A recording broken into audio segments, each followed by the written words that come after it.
Rahim idza apabila kalau Nabi sallallahu alaihi wasallam idza apabila ataitumus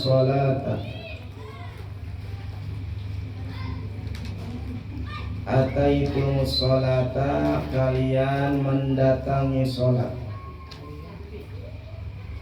Kata Nabi, apabila kalian mendatangi sholat, artinya mau sholat.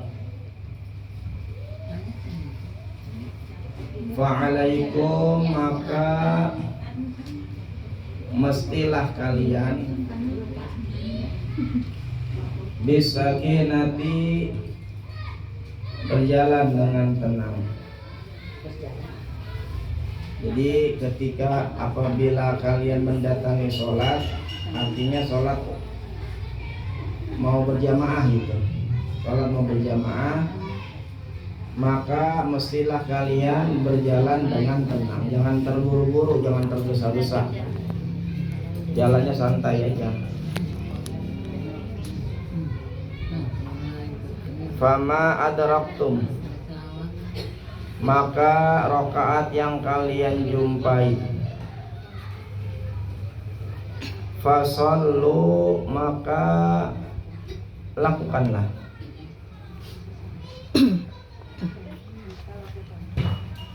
Wa ma fatakum, dan rakaat yang kalian lewati, fa'atimu, maka sempurnakanlah.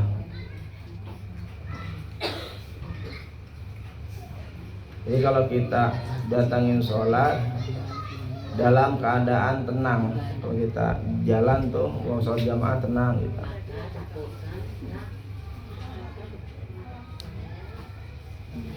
Rawahu Syaikhani, telah meriwayatkan Al-Imam Asy-Syaikhani.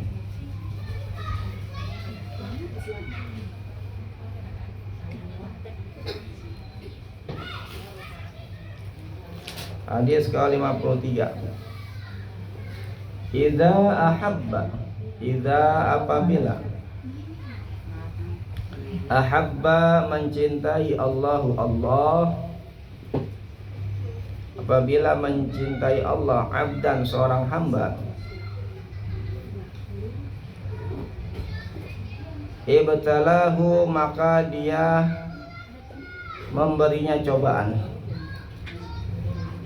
Kalau Allah mencintai seorang hamba, Allah akan beri dia cobaan. Liyasma'a, supaya Allah mendengar.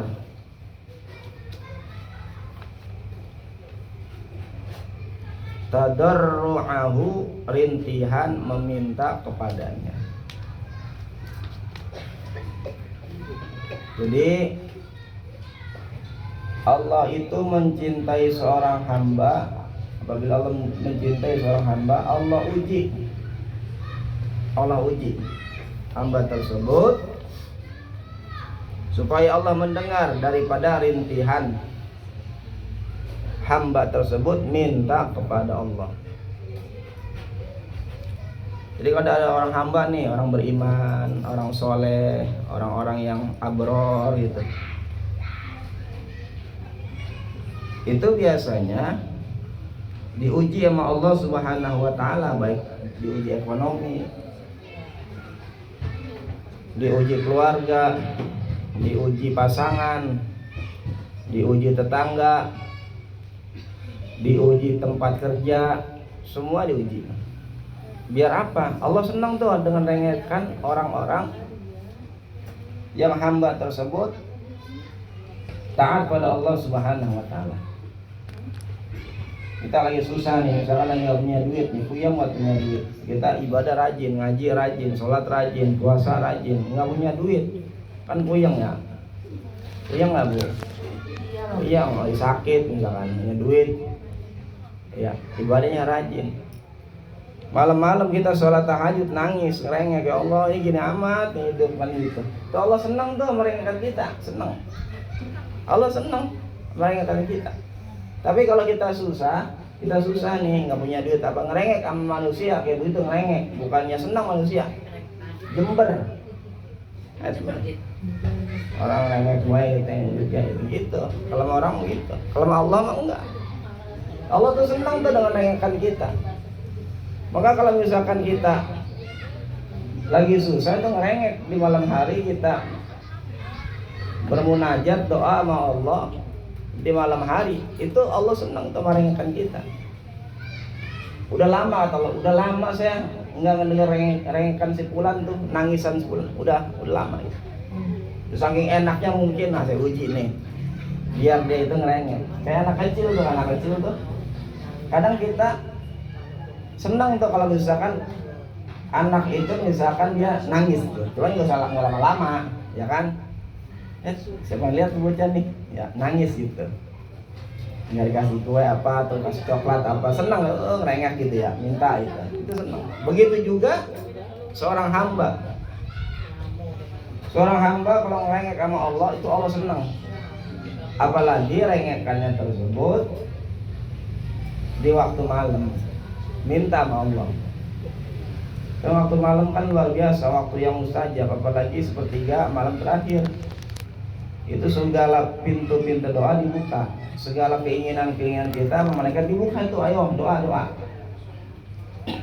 Ketika dibuka pintu segala doa, ya kita tidur. Bagaimana kita mau diiniin, mau dijabah doa kita. Jadi jangan sedih kalau misalkan ada orang-orang soleh, orang-orang yang beriman, orang-orang yang abror, orang-orang yang baik diuji sama Allah. Itu Allah senang itu dengan rengekan kita, dengan rintihan kita tuh Allah senang. Kenapa? Biar dia kembali lagi kepada Allah Subhanahu wa ta'ala. Hadis ke-54 sekarang. Iza ahsana ar-rajulu as-salata. Iza ahsana ar-rajulu as-salata. Apabila seorang mengerjakan salat dengan baik. Apabila seorang mengerjakan salat dengan baik. Fa'atamma, lalu menyempurnakan rukunya. Salat rukunya itu khusyuk gitu. Wa sujudaha, dan sujudnya dengan keadaan khusyuk.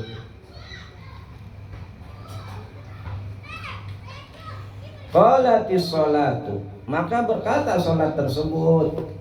Kalau orang salatnya baik, rukunya baik, sujudnya baik, itu salat berkata, hafizakallah, semoga Allah memelihara dirimu.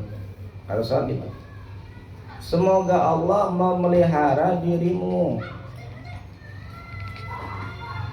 Kama hafiztani, seperti engkau telah memelihara diriku, kata salat. Faturfa'u, lalu salat itu dinaikkan. Wa iza asa as-salata, dan apabila dia mengerjakan salat dengan buruk, falam yutimma, lalu tidak menyempurnakan rukunya, wa sujudaha, dan sujudnya. Rukunya nggak khusyuk, sujudnya nggak khusyuk, itu pikirannya kemana aja sholat, pikirinnya dunia mulu. Sholat, lagi sholat pikirin dunia mulu. Qalatis sholatu, maka sholat itu berkata, bilang tuh sama orang yang sholat tadi tuh, yang sholatnya sholat pikiran kemana-mana, nggak khusyuk, ngaco. Kata sholat gini, dayya'akallahu, semoga Allah menyia-nyiakan dirimu.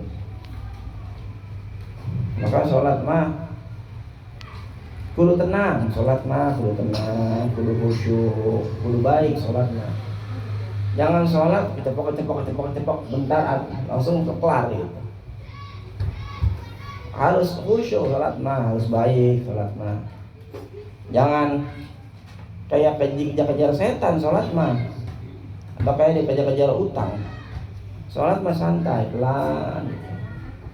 Karena kalau sholat kita misalkan baik, rukunya baik, sujudnya baik, itu sholat kita diangkat.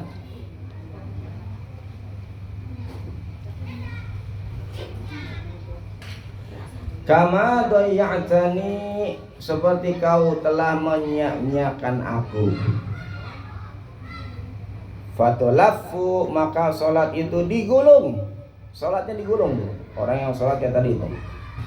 Kama yulaffut sawbu, seperti digulungnya pakaian al-khalaqu, yang lapuk, yang usang. Ada pakaian usang digulung. Fayudrabu biha, kemudian sholat itu dipukulkan wajhahu, ke muka si pelaku sholat tersebut. Rawahu Tayalisi an Ubadah bin Samit. Jadi ada orang sholatnya itu deples, sholatnya itu cepet banget, nggak pakai tumanina, ya kan? Udah gitu pikirannya kemana-mana gitu, nggak berusaha untuk khusyuk, tidak berusaha untuk sholat dalam keadaan baik, nggak usaha dia. Udah menjadi pikiran dunia mulu, dari awal takbir sampai salam yang dipikirin dunia mulu. Maka sholat tersebut digulung tuh, digulung, lipat, dilemparin ke muka kita tuh, sholat lu berantakan begitu. Jangan sampai kita sholat begitu tuh. Bertahun-tahun ternyata sholat kita itu dilemparin, sholat ibadah kita itu ke muka kita, cuman kita nggak tahu. Kenapa? Saking sholatnya semaunya, asal menggugurkan kewajiban. Maka sholat mah kudu baik. Sholat kan rukun Islam yang tiap hari kita kerjakan, kan sholat sehari 5 kali kan, Zuhur, Asar, Maghrib, Isya, Subuh. Rukun Islam tuh yang tiap hari kita lakukan sholat. Maka kalau misalkan sholatnya semaunya, sholatnya tadi nggak ada khusyuknya, nggak ada ketenangannya, pikiran dunia dan dunia, digulung sholat kita, dilemparin ke muka kita. Kata sholat, kamu sudah menyia-nyiakan saya, begitu pula saya akan menyia-nyiakan kamu. Tuh kata sholat. Apalagi yang kagak sholat, udah parah udah. Yang sholat aja ada peringatan supaya sholatnya baik. Bagaimana yang kagak sholat? Lah lebih celaka lagi orang nggak sholat. Dikasih waktu sama Allah, sholat 5 waktu, zuhur, asar, maghrib, isya, subuh. Ternyata banyak sekali sholat yang ditinggalkan. Lalai yang sholatnya. Wah udah itu. Musuh nanti kita mau sholat tuh, bermusuhan tuh kata sholat.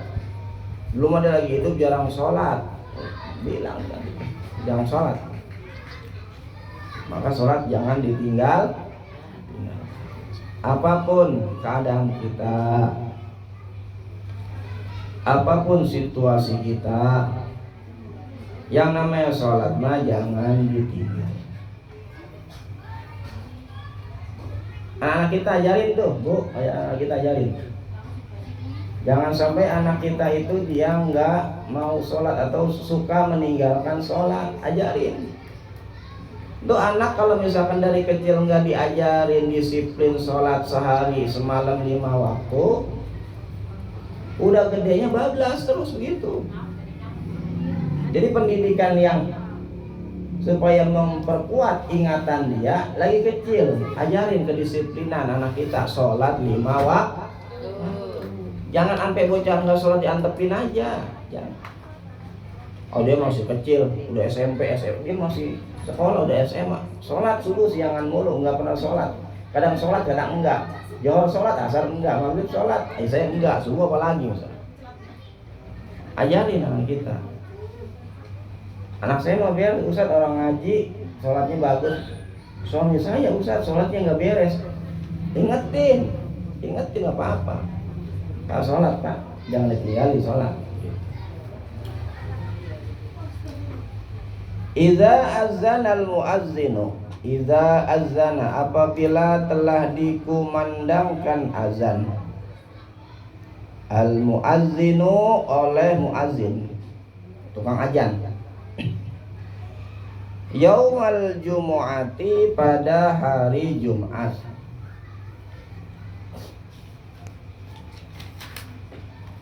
Harumal amalu, maka haram bekerja. Jadi kalau udah azan Jumat, buru-buru tuh, ya kan yang laki-laki tinggalin, kalau lagi dagang, lagi apa, tinggalin, buru-buru sholat Jumat, itu maksudnya. Ini hadisnya. Ayat Quran mana ada surah Jumu'ah. Ya ayyuhalladzina amanu idza nudiya lis-sholati min yaumil jumu'ati fas'au ila zikrillahi wa zarul bai'. Gitu. Kalau udah Jumat udah tuh, buru-buru tuh untuk ingat kepada Allah, tinggalin tuh jual beli, tinggalin pekerjaan. Begitu kata Quran. Nanti setelah sholat lanjutin lagi. Hadisnya gitu, firman Allah ya begitu. Maka berbahagia, beruntunglah orang-orang yang setiap Jumat bisa Jumatan. Berbahagia untuk laki-laki, alhamdulillah. Kadang-kadang sibuk sama kerjaan, kadang nggak sholat Jumat apa ya Allah. Hadis ke-56, satu lagi. Idza ataita, apabila engkau datang, madja'aka, ke tempat tidurmu. Artinya kalau mau tidur, kalau kamu mau tidur gitu maksudnya. Idza ataita, apabila engkau datang, madja'aka, ke tempat tidurmu, fatawadda, maka berwudulah. Kalau mau tidur, wudu.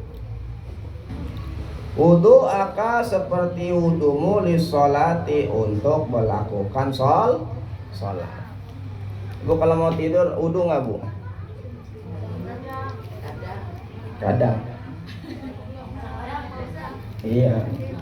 Kalau kata Nabi mah barusan dalam hadis, kalau kita mau datengin tempat tidur kita, wudu. Kecolek sama laki gimana? Seperti wudunya sholat. Iya udah wudu, kecolek sama suami. Iya. Gimana? Lanjut aja udah. Artinya apa? Kalau kita ada waktu kesempatan untuk wudu. Ada kesempatan nih wudu nih. Mau tidur ada kesempatan nih. Wudu, ya wudu. Apalagi kalau yang udah pada janda-janda, yang nggak ada lakinya, itu enak tuh. Nggak batal. Iya, nggak batal. Kalau masih yang gadis, yang masih gres mah, ibu-ibu muda kalau misalkan naik tempat tidur wudu, lakinya bingung. Dia pegang, batal ini sayang gitu. Ya. Kalau laki megang batal juga pak. Hah? Kalau laki megang kita kan beruduk batal juga. Batal, suami istri batal. Kalau anak cucu enggak batal. Enggak batal, itu kan darah daging kita. Kalau suami sama istri batal. Karena kita ada jalan baru. Karena istri sama suami kan boleh dinikah, anak kan nggak boleh dinikah. Iya. Ya kan? Yang boleh dinikah batal.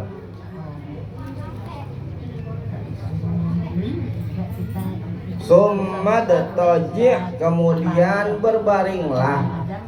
Tuh kalau habis sholat berbaring kita, boleh tidur tuh. Ala syiqqal aymani, pada lambungmu yang kanan. Jadi miring tuh kalau sholat, lambung kanan mah lambung kanan.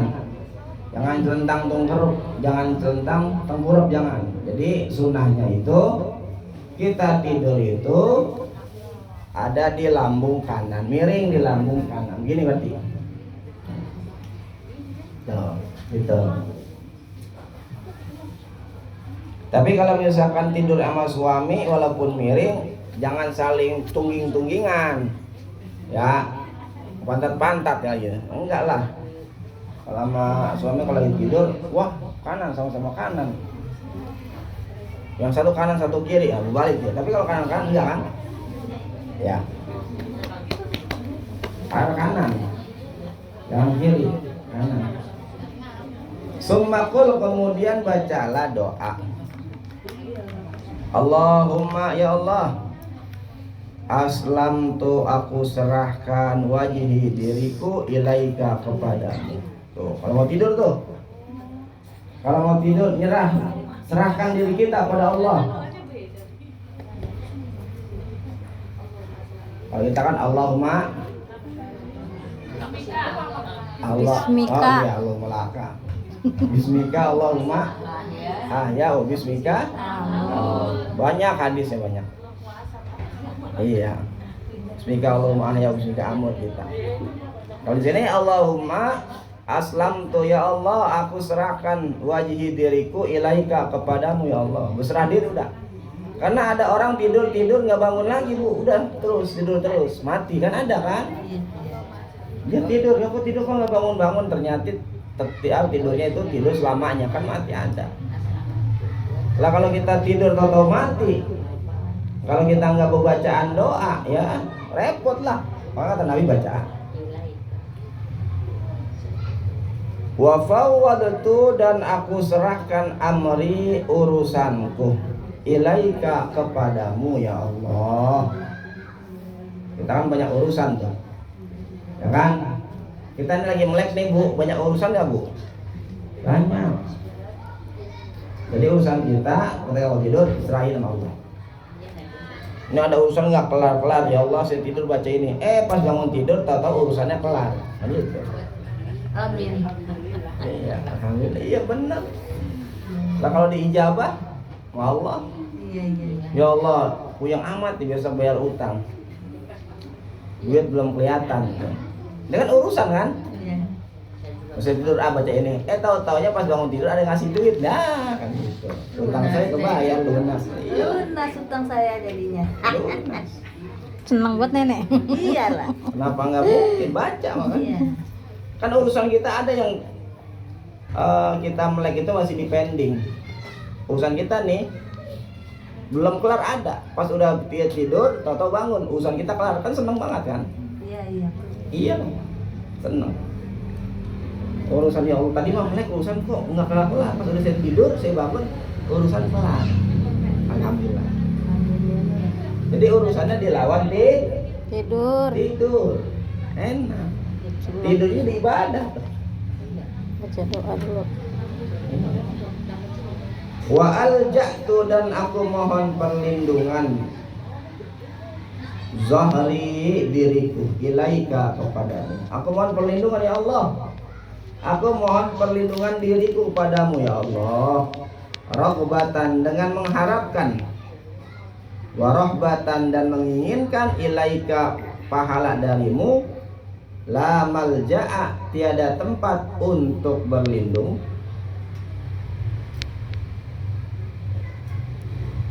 wala manja, dan tiada jalan selamat. Jadi manja itu selamat, manja banget sih gitu. Jangan manja-manja itu selamat. Wala manja, dan tiada jalan selamat. Ada dalanya jadi nggak selamat tuh. Minka, darimu. Nggak ada tempat berlindung tuh kecuali berlindung kepada Allah. Illa ilaika, kecuali hanya kepadamu. Nggak ada tempat perlindungan yang paling baik semuanya kecuali hanya perlindungan Allah. Nggak ada yang dapat melindungi itu kecuali Allah yang dapat melindungi kita. Allahumma ya Allah, amantu, aku beriman, bi kitabika, kepada kitabmu, allazi, yang anzalta, telah engkau turunkan, wa nabiyyika, dan kepada nabimu, allazi, yang arsalta, telah engkau turunkan. Rawahul Bukhari wa Muslim. Kalau mau tidur, ya kan, ada doa yang lain. Oh, saya emang nggak hafal dah. Bismika Allahumma ahya wa bismika amut, nggak apa-apa. Tapi kalau misalkan udah dapat ini nih, sekali mah baca. Kalau misalkan nggak bisa setiap tidur, ya nanti tidur baca tuh sekali aja misalkan. Yang penting kita udah pernah ngamalin, walaupun belum istiqomah, nggak continue gitu, karena nggak hafal Ustaz. Jadi baca ntar Allahumma aslamtu wajhi ilaika wa fawwadtu amri ilaika wa alja'tu zahri ilaika rabbatan wa rahmatan ilaika la malja'a wa la manja minka illa ilaika Allahumma amantu bi kitabika alladzi anzalta wa nabiyyika alladzi arsalta. Nah, tidur dah. Amin. Nanti kalau misalkan ibu-ibu ada urusan yang nggak kelar-kelar, baca doa ini. Doa. Siapa tahu berharap pada Allah SWT dengan hadis yang kita baca ini, Allah memudahkan daripada segala urusan-urusan. Kan ada urusan nih kita melek nggak kelar. Pas udah tidur juga kita melek lagi nggak kelar-kelar tuh urusan. Ada nggak? Banyak. Kita nih melek sekarang nih urusan ya Allah nih urusan nggak kelar-kelar urusan ya Allah. Saya tidurin kali kelar gitu. Nggak baca doa. Pas udah bangun lah nggak kelar-kelar juga di urusan makin ribet kan gitu. Maka supaya misalkan kita ada urusan yang nggak kelar-kelar, baca doa ini. Nih kalau ibu-ibu banyak masalah, banyak suatu yang belum kelar-kelar gitu, baca doa ini. Siapa tahu kita doa dengan doa ini, ketika kita tidur bangun lagi masalah-masalah kita kelar, masalah-masalah yang rumit kita kelar. Terutama kalau ibu mah masalah rumit itu masalah duit biasanya dapur. Ya, ini besok belanja apa kagak, duit ada kagak, itu rumit itu. Pusing nih, wah besok belum kelihatan nih belanja duit berapa. Udah tidur aja baca doa, cepat tahu aja. Doanya kita diijabah, bangun tidur laki kita dapat duit, anak kita dapat duit ngasih sama kita, atau orang-orang yang pernah kita kenal ngasih duit. Nah gitu. Berarti kan urusan kita kelar. Hadis ke-56 sekarang 57. Wallahu a'lam bishawab. Saya lagi sakit jadi kelamaan juga nggak ini. Mau radang kayak ini suara mau habis. Ya mudah-mudahan apa yang kita baca hadis ini bermanfaat untuk diri kita semuanya dan dapat kita amalkan dalam kehidupan kita sehari-hari. Al-Fatihah. Alhamdulillah.